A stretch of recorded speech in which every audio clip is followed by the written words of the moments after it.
Hey everyone, welcome back to my channel. So in today's video I've got this amazing Watch 8 Max, which is a clone of the Apple Watch series. Well, you can say series 7 and 8 and even 6 I guess.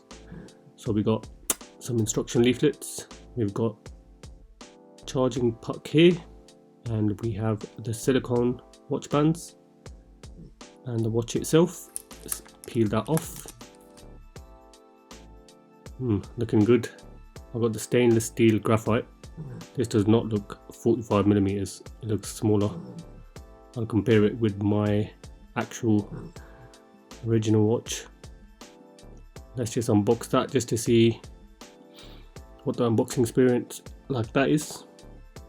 So we can see we get a metal puck with the original Apple Watch.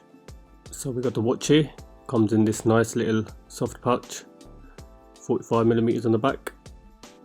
And side by side, yeah, that definitely is a 45mm. The back, the sensors look different. Sides, not bad. Finish wise, I'm quite impressed.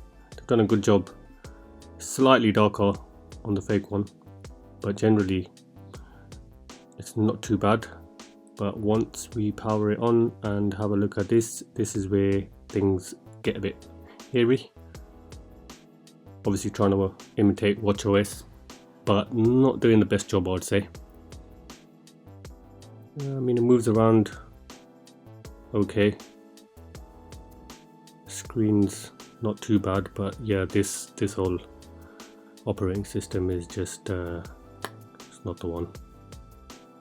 But I guess for £10 this price, which is cheapest chips you can say for a smartwatch.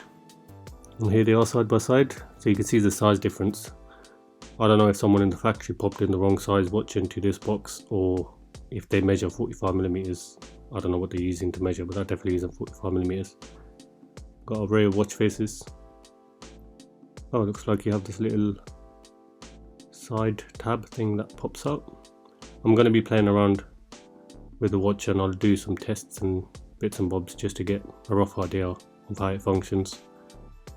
Obviously not expecting anything amazing considering the price point, but yeah, we'll check it out anyway. So this is what it looks like on wrist. Not bad. I mean, this band quality was really bad compared to an original one, but overall, I mean, I would say it looks decent. Bezel size isn't too bad. It's just when the screen turns on, that's when the jig is up. And here's it compared to my original watch, which is in the Starlight band. It's alright, it does what it's meant to do, innit? So that was just a quick unboxing. Thanks for watching, guys. Hit the like button if you liked, and I'll catch you in the next one. Take care.